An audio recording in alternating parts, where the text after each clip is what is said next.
In today's episode, Emily Abrams joins me, and we are diving deep into choosing locations, developing your style, different exercises that you can do to start to see what your lens is going to see, to start to see how to create the different images that you want to create of your subjects.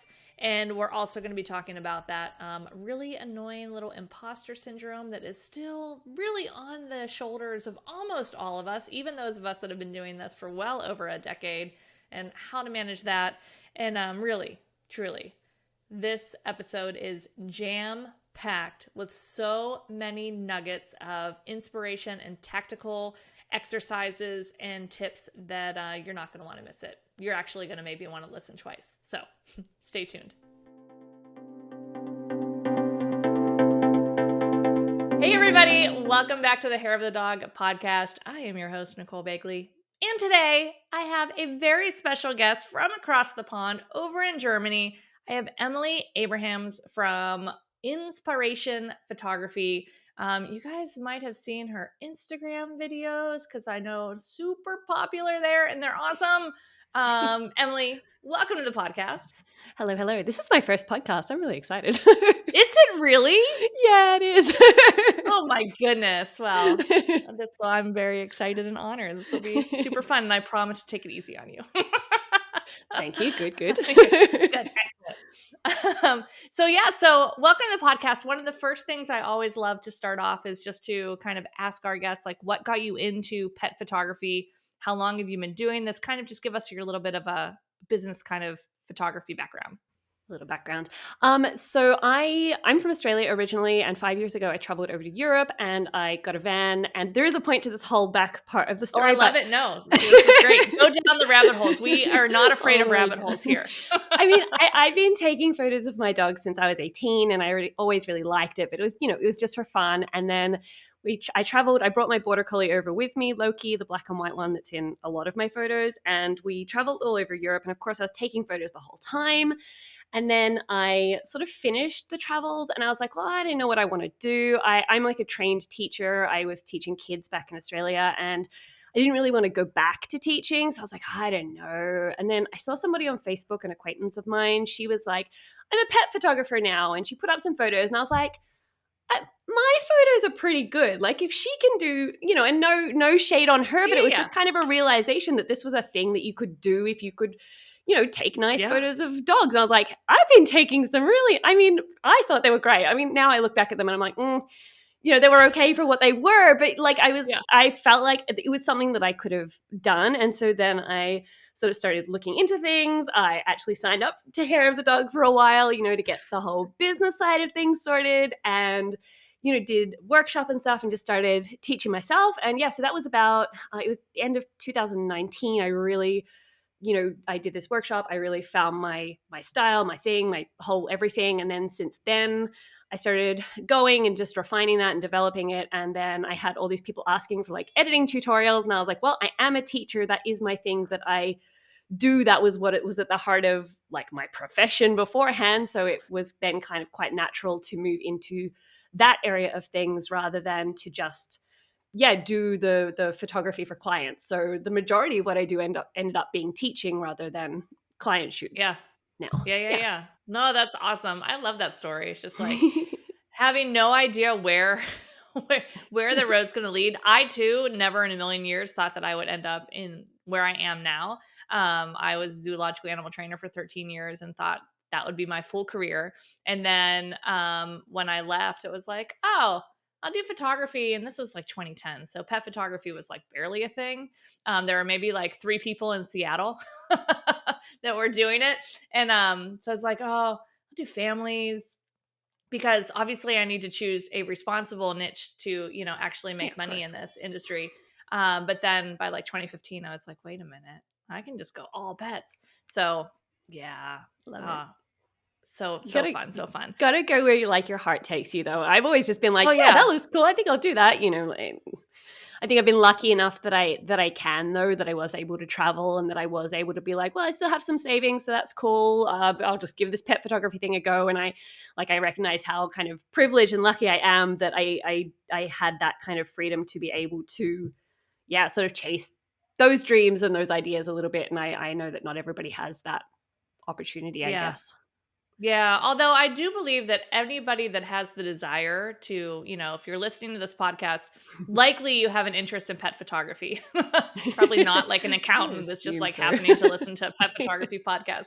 But unless you want to do pet photography on the side, I believe that anyone that has that desire definitely has the ability to do so, but the path might look a little different. So Yeah, maybe for it sure. is something that you have to do on the side, and kind of like really bootstrap your business together. But yeah, so I think anyone can do it. Just depends what that journey looks like. And between both of us, you just have no idea what that journey is going to look like. You Mm-hmm. just kind of keep on following these leads and following these interests, and all of a sudden you turn around, you're like, how did I get here? And I think it is like so important to follow the things that you love creating. I know we're already off on some tangent, so that is great. Yeah, I'm yeah, I know. well This is known what for we're doing gonna that. do the whole time. Amazing. But like I have one of my students in my community, she takes a lot of photos sort of pets indoors, just kind of like chilling, but she makes them like these really fine art kind of things. And I was like, mate, this is your thing. Like you are obviously Mhm. drawn to this. And she's out in Arizona, it's desert. She's like, I can't find, the beautiful trees and forests that you have. I'm like, yeah, but you don't have to make what I'm making or like what you see people making. Like if you have a story to tell that you are drawn to, that you find beauty in the simplicity of this dog on the couch with, these rich colors and stuff, then like do that, go after that. You don't have to make what everybody else is making. And I had another student the other Mhm. day who's from Arizona as well. She's like, yeah, we don't have the trees. I'm like, yeah, but you have a cool desert. Like, find the Yeah. beauty in your desert, right? Like, we would look at that and be like, whoa, that looks so cool, and the rocks and stuff. I mean, I don't know, I've never been to Arizona, but like even It is Australian pet beautiful. photographers, like I haven't seen many / any Australian pet photographers who are in the outback and the red rocks and showing dogs in this like really alien landscape. And I think there's something so exciting there. And if I was home, I'd probably be like, we're going out to the outback now. But like I love the woods here, and that's like a big thing for me in Europe. But like I think you really have to find those things that like make your heart sing a little bit and chase them. Mhm. Yes. Oh my gosh, 100%. I love this conversation.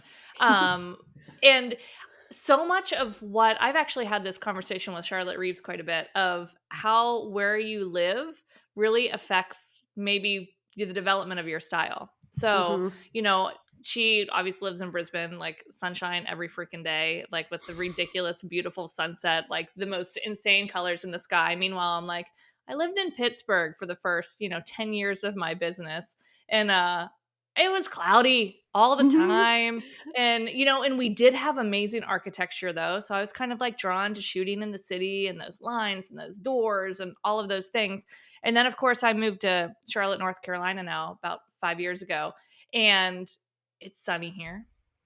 And we have trees like we did in Pittsburgh, but they're like thicker here or something Uh-huh. because I go around and I'm like, where the hell can I get like one line of trees to filter some beautiful backlight? Like when I Give do some have the filter. sun, it's Mm-hmm. either like deep, dark, like blocks out all light, like black as your soul trees, or like full sun. And I'm just like, my Oh, first there's year no down in here, I'm like, between. oh my God, how do I even shoot in this? Please, can I have a cloudy day? Jeez, oh man, this is I want my insane. clouds back. I know. I'm like, who said I wanted sunshine? This is hard.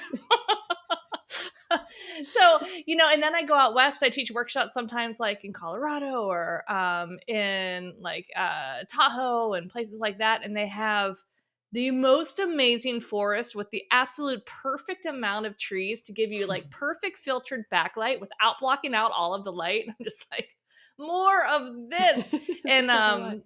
yeah. So I think it becomes really easy for us as photographers to look online or when we travel or see other Mm. people that have these amazing locations available to them. And it's like, well, I just have trees and I have a lake here that's awesome, but there's like one public access point that is like, meh. And private access to the lake is still not really shootable.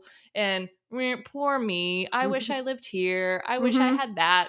And yeah, we just need to stop. Yeah, like And that's the yeah. thing. People are like, "How do you like find these amazing places?" I'm like, I don't know. I just like drive around, look on Google Maps, look on a satellite, see what's nearby, and like work with what is there. Like I travel a Mm-hmm. lot, and there's rarely times where I'm like, and, obviously Europe where I am is a little bit different. I think if I was in, but I think wherever you are, you can find something beautiful. It's like, Oh, saying to 100%. the Arizona girls, like, you must have like really crazy sunsets, I imagine, like those big skies and big, Mm-hmm. like if I'm thinking of back in Australia, it's these big landscapes and cool rocks and stuff. I don't know, I haven't been there, but cactuses, Yeah, deserts. right. Yeah. No, it's So amazing. Yeah. just showing them in a different way and just trying to highlight the beauty of that place in a way that us who are in our forests are probably going, oh, that's really cool, that's completely different to where I am. Oh yeah, 100%. And quite frankly, if you're looking for clients, if you're showing all of these, images that aren't created where your clients are, Mm. Mm-hmm. you need to be able to let them know of what their images are going to look like. So you do need to be able to work within your area if that Yes. is what your goals are. Yeah. Yeah. Oh my gosh. All right. I love it. That was totally worth the tangent. Love it. Amazing.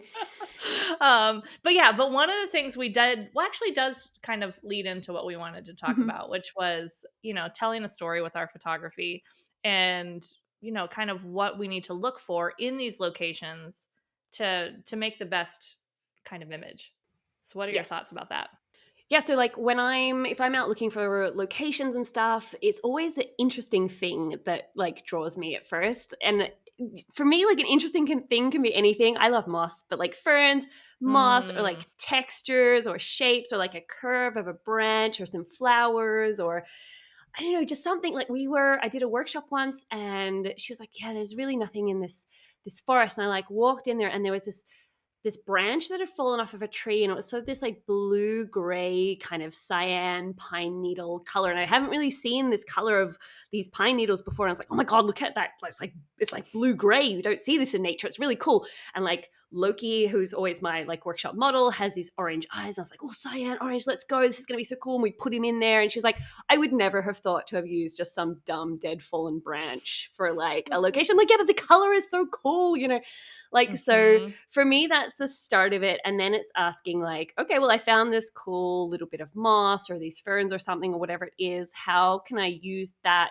to, tell a story or to shape something that's going to make sense with this dog that I have in front of me? Like, if it is some kind of foggy, mossy situation and I have a golden retriever puppy there, I'm probably not going to try and make something really wolfy and serious out of it and like Mm. dangerous, because Mhm. it's a golden retriever puppy. So trying to think of these elements of how we can make them fit together to be cohesive is really important for me. And it's like, the location and the age of the dog and the breed of the dog and where they're looking and the expression that's on their face and how you pose them, and like if there's some kind of like light trail in the background that can lead to their eyes and it's all like hopeful because you get them looking up into the light and it's all whimsical and mysterious, and like I just love these things of like, if you're setting up your camera in the location and you have your dog standing there and you like look in the camera and there's like this little light trail and you're like, yes, if I just move a little bit to the side, it's gonna like flutter out from their eyes, and I can see it in the editing how I can like darken all the outside. And like you can tell I get really excited about this because I start speaking I really love fast. it. But like I get a lot of people who are like, how do you edit this? Wow, that's amazing. What kind of camera do you have? I set my camera, it's like a whole bunch of different things. But it's like, I want to put as many of those pieces together in that location that I can.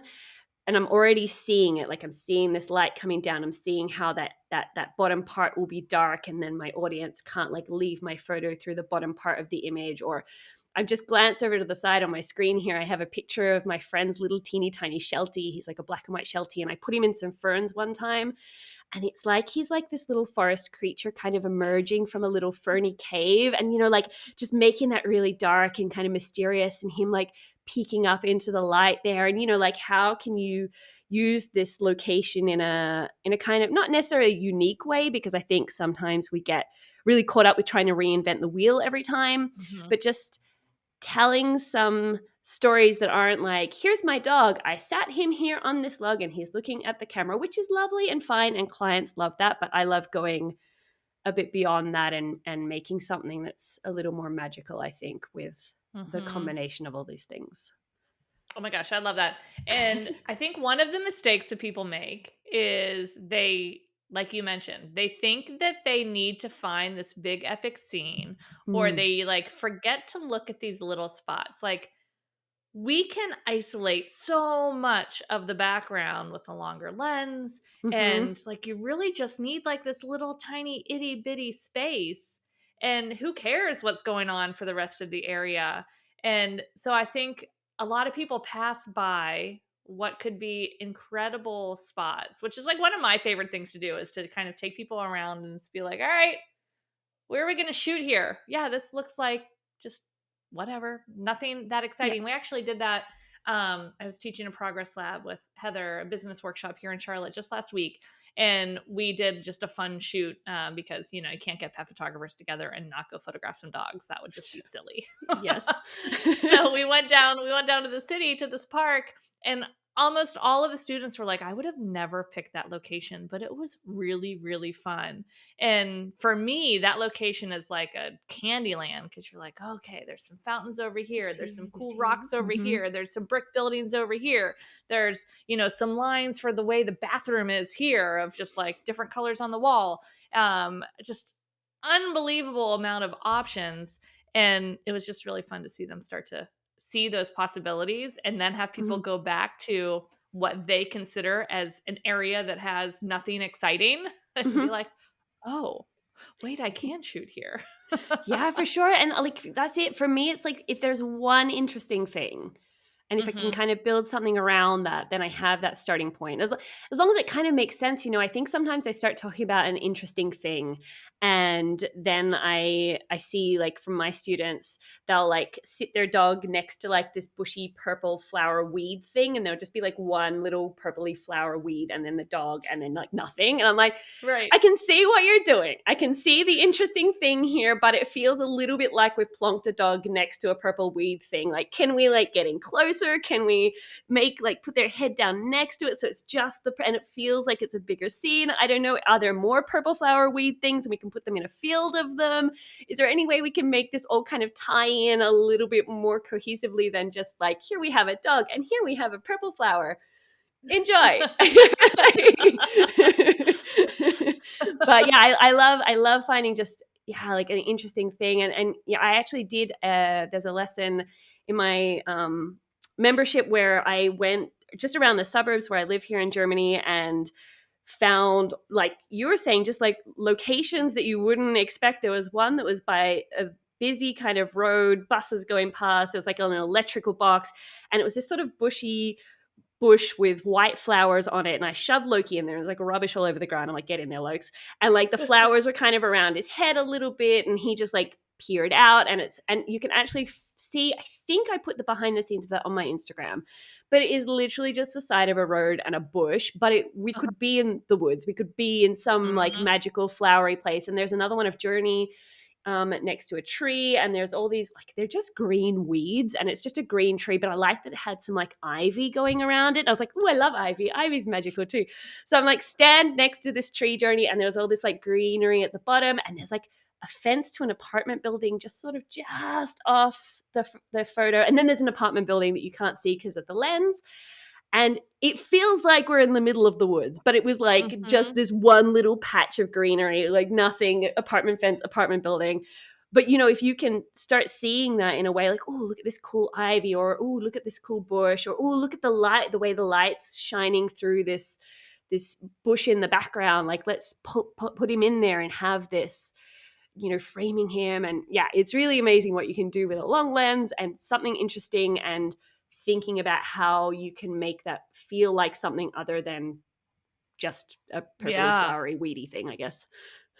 Yeah, one of my favorite kind of homework things to have students do is to actually just take, like, if they don't want to drag their dog around, or they don't have a dog, or their dog's maybe not the best model, like, just grab a little stuffed animal or Yes, your yes, yes, camera yes. bag and just walk around and Mm-hmm. set up shots, and you will start to see things so much differently, and start to see these little pockets of beauty or little pockets of light without having to worry about managing a dog and getting expression.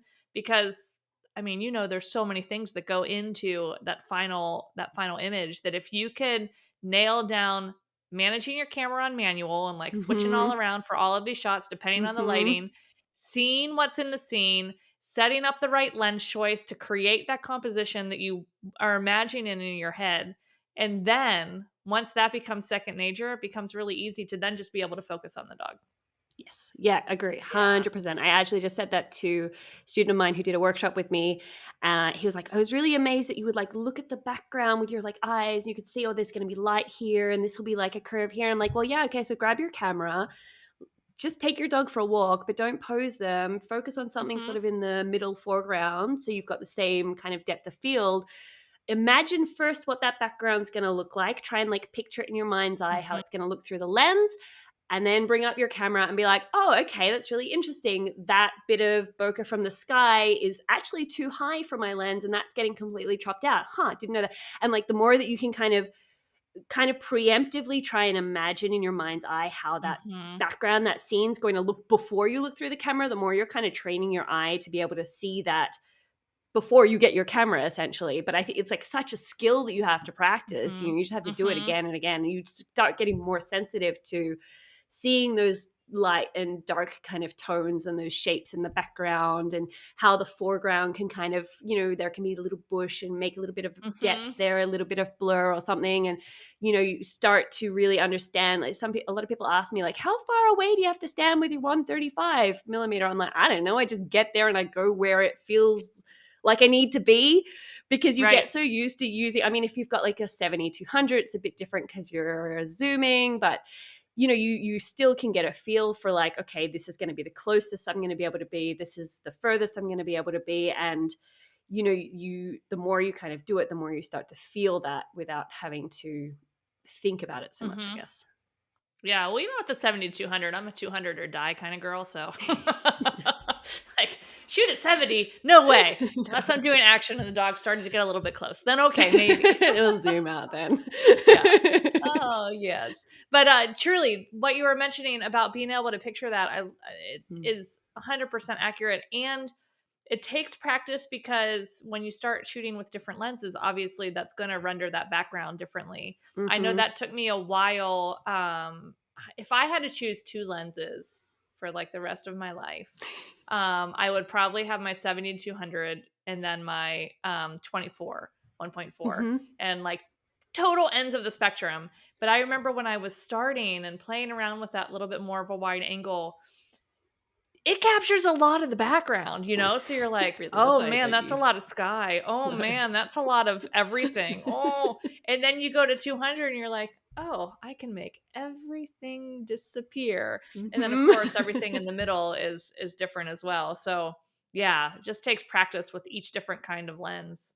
For sure. And I think like when you go back to the other one, it's almost like starting again. Like I kind of go through phases. I'm really on my 135 at the moment. That's the one that's on my camera all the time. It really doesn't come off. Love it so much. And then I'll be like, oh, I feel like the 85 today. And I'll put it on and I feel kind of awkward with it at first, to be like, oh, nope, I am too far away. Or, oh boy, that background is a lot more busy than it normally is. Like, and it's not even that busy because it's an 85 and it's not like, it's not like a 24. It's just, it's just different. It feels different. And I'm usually like, no, I think we're going back to the 135 now. I think we're changing back. I actually did this with my 50. I had a love-hate relationship with my 50. Actually, it was just a relationship in which I completely ignored it. Because every time I would try to use it, I'd be like, that's me and my 35. I'm like, you are good for indoor product photos only. And that is it. Made me a landscape because you're the widest thing I got. But no, you're staying in my bag and I don't like you. We just don't get along. I only have it for product photos now. Like, it's so funny. Well, when I was in Spain in the fall, Charlotte and Kaylee and all these other students kept on showing photos with their 50. I'm like, I love that image. I'm like, what the hell? Why can I not shoot with my 50? So I made it a point in one session. I'm like, I'm only shooting with my 50. And lo and behold, I figured it out. And I Uh-huh. actually created some beautiful images that I love. And I'm like, oh, okay, maybe I need to use this lens more Good. often I now. think though you do have to sometimes do that and just put it on there for a whole session and force yourself. Uh-huh. I actually tried the same thing with the 50 once. We were in the Black Forest. I was like, right, I'm going to try this. I want to do like a little bit more like documentary style. There's this Russian photographer, Ksuska, I think her Instagram is. She does, I haven't seen anything like what she does, and I really love it. And she like really captures like the spirit of an adventure with a person and their dog in a town, and they're like feeding chips to the dog. I don't know, like it's just like these little moments, and I really love it. And I was like, I kind of want to try this because, I like trying different things. And Yeah. I was like, right, I think a 50 would be great for this because, it's like what we see. It's going to be great, but I have to just use it for a day. So I was using it. And then we got to this one spot where there was like a tunnel of trees, some light bokeh behind. You know where this is going. And I was like, this is so pretty. And I was like, with the 50, I was like, yeah, but consider this. And did I not switch to the 135? Indeed I did. And then it stayed on for the whole. And then there was this mossy place and this backlight. It was really cool. And the 50 didn't come back on. But yeah, I do think you have to like force yourself to be like, we're doing this today. We're using this one lens and I'm just going to get used to it until it like feels a bit easier for me. I think that's a great creativity exercise to do Mm-hmm. regardless, just to cause you to look at things differently. And obviously if it's a client shoot and you're usually creating like these big, like, with your 200 or your Mm-hmm. 135, like shallow depth of field, obviously you're not going to be like, I'm going to shoot this whole session with a I'm 35 because experimenting today. That's yeah, maybe not the time. yeah, maybe not the time there. But maybe you do get a monocall or grab your dog or grab a friend's dog and just go out and be like, hey, I'm just want to shoot with a 35. I'm going to force myself to create something with this. And it just causes your brain to start to look for different opportunities because we can get in a rut of just, this is exactly what I look for. This is what I create. And yeah, that's great for consistency, but Mhm. are you really then still pushing yourself creatively? That's sort of like one thing that I talk with my members about a little bit is like the difference between creating for yourself and creating for clients. And this kind of Mm-hmm. comes back to like what we mentioned before about like needing to find these epic locations all the time. And, I'll have people say like, how do you keep finding these places? And okay, yeah, I travel a lot, but if I was doing client shoots, I wouldn't be looking for a new location every single time that I had a client. I'd take them back to my old Mm-hmm. faithful, tried and true. I know this stump, I know this log, I know this fern, I know this moss. Here, here, here, here. And we're going. And we do the nice safe poses and we sit them here, we stand them here. They look forward, they look to the side. We can, I mean, I obviously don't want to stifle creativity with client shoots, but I feel like, especially as creatives, we put a lot of pressure on ourselves, A, to create something beautiful, but B, that, like I said before, like that we have to reinvent the wheel every time. And I don't Mm-hmm. think that we do with clients. And of course, if something cool comes up and you're like, wow, there's Mm-hmm. this new patch of wildflowers here, let's try this thing, I don't think they're going to say no. But like, they're hiring you for your style and what they've seen you create and the dog on the log that they've seen you create before or whatever it happens to be that's your kind of thing. They're not going to be upset if they get the similar photos to what they've been seeing you create before. You don't have to go to a new location every time. You don't have to try a new pose every time. Whereas like for yourself, like that's where for me it's like, I have so many photos of my dogs now, so many photos that I really do need something a little bit different and a little bit interesting and a little bit more epic for me to be like, oh my God, yep, we're doing a whole thing today. Like there's fog and sun rays, like boom, right. We're getting the camera out and we're going to take these photos, but I can't expect that every time with clients. And that's Mm-hmm. fine. Like they don't need fog and like if it happens, Yeah. amazing, great for them. Holy crap, how lucky are you today that this happened? But if not, then that is okay. Like it's okay to be simple with them. And if you want to experiment or if you want to go more epic or if you want to explore further afield, then those photos can be for you. And if they don't turn out quote unquote perfect, or if, they don't work out, or if you try and be really ambitious and you're like, hey, I'm in this really deep, dark forest and there's backlight and it's shining through, it's going to be so cool. But then there's not enough ambient light and you have to underexpose Mm-hmm. like crazy. And the dog is so dark that when you brighten him up, it's like a mess. And you're like, oh no, there's nothing lost. It's just, and I know this is one of your favorite sayings, you either win or you learn, I think. Yeah.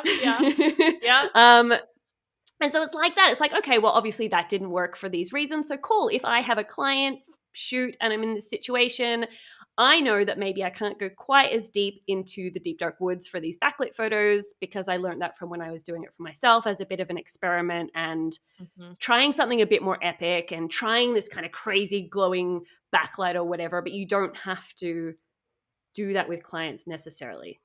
Hopefully that'll make sense. Yeah, 100%. Really did. Yeah, and when you start shooting for yourself too with that personal work, you can really just experiment so much. And that I think is where people start to really dial in, what their style is going to be and what makes them unique and can differentiate them from the sea of pet photographers that is becoming, because it is only going to get more competitive and more saturated in our markets as more people get into the industry, as like the AI editing makes it easier for people to remove leashes and do these things. Like we need to keep kind of raising the bar of what we offer in terms of service, in terms of products, in terms of craft. And so I think it's going to be more important than ever to really continue to work on that personal work so that you can just create something super unique that other people aren't or can't or aren't willing to put in the work to do. Yeah, for sure. And just, like really being aware of, again, those things that make your heart sing, because your passion and your love for what you're creating is going to come through in that. And I think people can feel that. It's like, this is not just another nice pet photo. It's like, there's something special about this that I want on my walls, or I want that for myself as well. And that's what's going to make them want to book you for that. Oh my gosh. So many people that I've interviewed of like, the top in the field, the most in-demand pet photographers, the one underlying theme is that they are being true to their artistic self and really creating work that they love in a way that they love on products that they love. And I think so many times people are scared to just double down on what they love because they see what other people are doing that they think are successful, or they are labeling as successful, and they feel like, well, I need to create the same work as photographer A because obviously that's what the market wants. The market wants what you love, because there will be people in the market that love what you want and maybe don't like photographer A's work as much as what you create. 100%. Yeah. Oh my gosh. Sure. And I think like if you try and create something that is inauthentic, or if you try and spread yourself too thin, like, okay, I'm going to do like beautiful backlit pet like portraits, but also I'm going to do like this action photo, but also I'm going to do like those kind of like wide angle with the flash and the thing. Like people then don't know what you are doing necessarily. They're like, well, but am I going to get this wide angle thing that I don't particularly like? Or am I going to get the thing in the forest that I don't, so I found this on social media a lot, that the more kind of like authentically yourself you can be, like whether it's in your photos or whether it's showing up on social media, the more people respond to that, because they'll either like you or they won't, and if they don't, they'll go somewhere else, and you can't convince everybody. They were never going to book you anyway if they don't like you. Like it's sooner or later they're going to figure out that they don't mesh with you, and they would have never actually booked you. Or even just your style. Like you can't create everything that everybody will like. It's just not possible. So you might as well create what you like, and the rest of them can go somewhere else, and who cares? Like they aren't your people. Like I get this a lot with my members and stuff. They're like, I don't know when to stop editing, or I don't know when I just want my photos to be perfect or whatever, and I agonize over them before posting them, and I spend 2 hours just going back and forth on edits. I'm like, at some point you have to just do your edit, hit save, go to sleep, come back the next morning, have a look at it, go, it's great, and just post it. You could go back and forth for 2 hours and it will be as good or as bad as it was 2 hours ago. And you're the only one who knows that, and you're the only one who's going to see that. And they're just, for me, like the day that I was like, do you know what? Just save it and post it. I mean, I usually don't post immediately things on social media. I do like to give it a night, just because sometimes I do come back and I'm like, wow, that is a lot more green than I remembered it being last night. let's just desaturate that a little bit more and then it's done. But I don't like reopen and start from scratch because I just don't think that that's worthwhile because we tend to be our harshest critics. And I think a lot of that like back and forth comes from trying to make a photo that everybody is going to love. And at the end of the day, if you should be the only one who loves it. And if you're like, you know what, I think this is pretty good. Good, done. That's it. We can save it. We can move on. We're happy with it. Come back to it tomorrow if you need to. But like, I just don't think that there's a point trying to edit something to oblivion to try and make it something that everybody in the universe is going to like, because it's not going to happen. I don't think there's any photo anywhere that everybody in the universe is going to like. Yes. Oh my gosh. Yeah. And along those lines too, to really, as you start to figure out, and it takes time, because I hear a lot of people say too, like, I've been trying to figure out what my style is for 3 years. I don't know. And like, it took me a good 7 or 8 years before I was like, oh, wait, I do have a style. That's the thing though. I feel like so many people have it. They just don't know it yet. And they're like, they're chasing other styles. Like, well, maybe if I do a bit more haze in the, maybe if I do like the greens like this, maybe if I, and for me, it was like, if I just, because I did this workshop and, you know, we got very desaturated and everything was very like whatever. And it was lovely. Love it. But I was like, I felt something was missing in my photography because I was like, I like colors. And I missed colors when I was editing in this way that I'd kind of learned at this workshop and that I'd really taken on board. And I was like, this is the way we're going to edit now. And then I was like, I like color. I miss colors. And so then I started just being like, well, what else do I like? I like a bit of drama. I'm going to put some drama in my editing. You know, let's darken the edges a bit more. What else do I like? Oh, I like it when it's got like a little bit of light coming in from here. Okay. So the more I was kind of asking myself, like my style, you can see like a lot of my style from like way back before I even was thinking about pet photography as a thing, because it was already stuff that I like.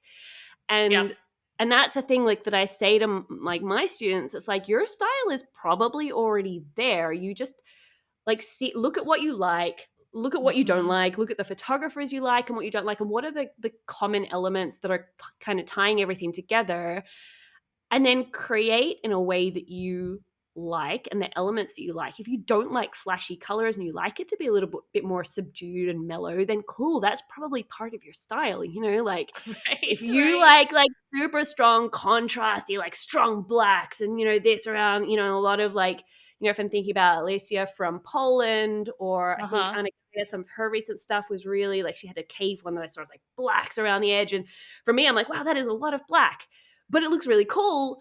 And, you know, so that might be the style if you're like, yeah, I like it when it's like boom, blacks and strongness. And, you know, if you're like, I really find that's cool, then that's probably part of your style too. And I think if you start to recognize these things, you're like, wow, I love, rather than just being like, oh my God, I love this edit. And then like not being able to kind of see what it is, like what parts of that edit or that photo, is it the light? Is it the way the dog's looking up into the light? Is it the way, you know, is it warm? Is it cool? Is it contrasty? Is it matte? You know, there's some photographers that do like these really matte kind of filmy sort of backgrounds. Is it, you know, I don't know, is it pale bokeh in the background? Is it golden hour? Like there's so much that goes into it that if you can start kind of picking it apart and being like, that's what I really like, that's going to be your style. And I think as well, one thing that, I mean, I had never been like searching for my style. And I hear this a lot, like, I just can't find my style. Like you were saying, people are like, I've been looking for my style for years. I'm like, it's not a unicorn. We can't find it. It's just like a process. Develop. It's a thing that, yeah, like it's a thing that we repeat, and it's just a stylistic decision, I guess. But like people were saying to me, like, oh, I love your style. I'm like, I have a style. And then I was looking at my photos. I was like, oh yeah, I see it. It's like, and now I call it fantastical reality because I like it to be realistic feeling, but like a bit extra, you know, like I want the light to be natural. I like you to look at it and go, wow, that is like nature, but magical, I guess, is like where we kind of go. So, you know, like if you look at your photos and you see what's being repeated often, that is probably already the style coming through. And then it's just like refining that to be repeatable and to like be stronger and more of your voice, I guess. Yeah, I have two thoughts on this. Number one, once you start to figure out your style and like what those repeating kind of factors are that you love, that are kind of the underlying currents in your images, you want to curate that style. So when you're choosing to Mm-hmm. put things on your social media or in your portfolio, so the clients know what they're going to get really harsh. Like there's been some beautiful images that I love that will never be part of my portfolio because it doesn't actually fit my aesthetic. Um, but it doesn't mean you can't ever shoot anything else. It just means that you want to be fairly cognizant of what it is you're putting out together to make sure that what you're creating looks cohesive. Mm-hmm. But backing up a little bit to figuring out what those cohesive pieces are. Number one, the key to creating something unique for yourself is to learn so many of these different processes and pick and choose. So Mm-hmm. I am a huge believer that like your style is not this one photographer. Like if your style is everything that one photographer does, that is not a style, that is straight copying. Mm-hmm. What your style is, oh my gosh, I love this photographer's use of their composition. I love this photographer's use of editing. I love this photographer's use of color. I love this photographer's location. And you're starting to pull these different pieces together and you're mixing it up to create something really unique. And Yep. I think it can be hard to figure out what those are looking at pet photographers because we are pretty biased with the subjects. So we are going to like more things that we see of pet photographers than we would if we looked at other genres. So if you force yourself to instead be like, let's look at wedding photographers or baby photographers or family photographers or commercial photographers, real estate photographers, whatever, pick any other genre other than pets, then the types of styles that you see will jump out at you more because you don't have the subject bias of like, but that's a really cute puppy and it's my favorite breed. So of course I love that photo. And also potentially like, I also feel like there's a bias, and this is probably in any industry anywhere, but I also feel like there's potentially a bias toward the names, quote unquote, in pet photography. Like, yes, these big names and you're immediately expecting to already like their stuff, and you probably do because they're amazing, like great. Yeah, right. But you in some ways can't see past that then to look at it more objectively, I think. Yeah, and I think that bias that you're mentioning also comes with a subconscious belief that, well, they've made it, so this is what I need to do. Yes, so obviously 100%. This is what sells. Yeah. Yeah. Yep, oh my 100%. Gosh. So good. I do want to talk real quick before we wrap up about the process of developing your art and your craft and this feeling of, creating these perfect images. And I mean, I don't know about you, but spoiler alert, every time I leave a session, I don't think ever once have I left a session and be like, I captured every single thing I wanted to, exactly how I wanted to, and I didn't forget to do anything, and there's nothing else I could have possibly done it that way. Like never. Do you know what? I'm thinking about one of my recent client shoots, and I took like 1,100 photos, and like we shot from the beginning of golden hour till like pretty much dark, and I'm pretty sure I walked away from that one going, do you know what? I'm pretty confident I got a few good ones. Like, I got at least like 10. But I'll tell you what, like before that shoot, and this is because I don't do a heap of client photos, so I don't have that constant practice of doing client shoots. I'm mostly shooting my two dogs, so it's a lot easier. But that night before and I am not generally like a super anxious person. I have ADHD, but I don't have a heap of anxiety about stuff. But that night, I really had trouble going to sleep because I was like, what if I'm a fraud?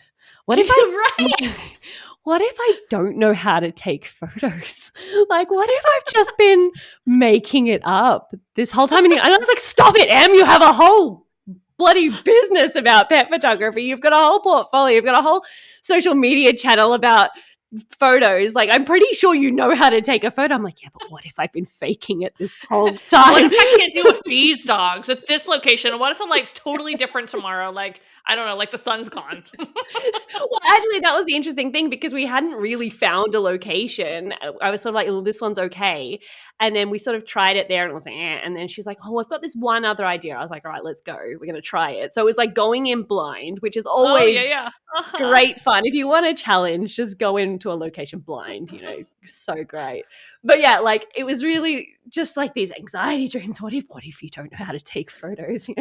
Oh my God. I think we've all been there. It's like last week. All right, we're back. Sorry, everybody. We had a little technical challenge, and all of a sudden it stopped recording. So we were just wrapping up talking about just showing up at a location blind and how stressful it is, and how even Emily and I, we've been doing this for a long time, still feel like imposters on the regular. So you are not alone. Oh my God, imposter syndrome is real. Yeah, and it doesn't matter if it's your first day or your shoot, like it's still there Yeah. because all of a sudden you're just gonna forget how to do all of the things, and your clients are gonna realize, like, wait, what? Why am I paying you? What the hell you're doing? Like, wait, but I do, but I don't. I don't know. I'm sure I know how to take photos of dogs, I swear. I thought I did. Well, maybe not today. Oh my gosh. All right. Well, anyway, this has been so good. Such a good conversation. I mean, we hit a lot of rabbit holes, but they were all really important. Yeah, I feel like we went all over the place. Like we had 2 topics and I think we kind of covered them more or less, but it was like everywhere else at the same time. So I hope everybody listening found it entertaining, but also like that there were some interesting tidbits in there. Hopefully. Oh, there were. Yeah, I think so. I think so. Been so good. So if people want to follow up with you, Emily, where can they find you online? I'm on pretty much all the socials. So I guess my biggest ones are Instagram. So just Inspawration photography there, TikTok as well.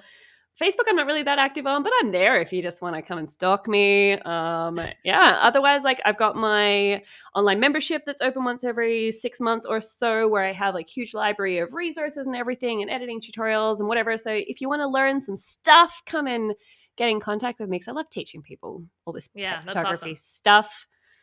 Fantastic. And you are actually going to be a guest instructor at the Hair of the Dog Academy, talking about sharing one of your edits with us, which again, remember guys, we're not just copying, editing. We are going to learn all these amazing techniques, and then you can pick and choose all these things to make yourself, like make your own incredible style, which is truly the secret to really attracting your people that love you and will pay anything for your work. Yeah, and I really like talking about like why I'm doing what I'm doing so that you can take it or leave it or apply it to your photo, or be like, oh yeah, that makes sense, that's sensible, why we're darkening this part of the photo or whatever, like, so it's not just like, and now we press this button and now we put in these settings and now we because if you don't have a rationale behind what you're doing, then you're just editing all over the place, I think.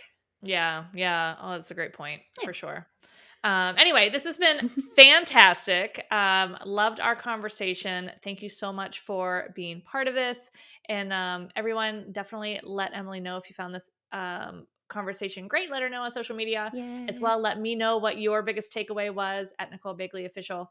And in the meantime, I'll see you guys next week. And Emily, thank you again so much for being here. Thank you so much for inviting me, Nicole. It was awesome. Yay. I had a great time. See you guys next week. Bye, everybody.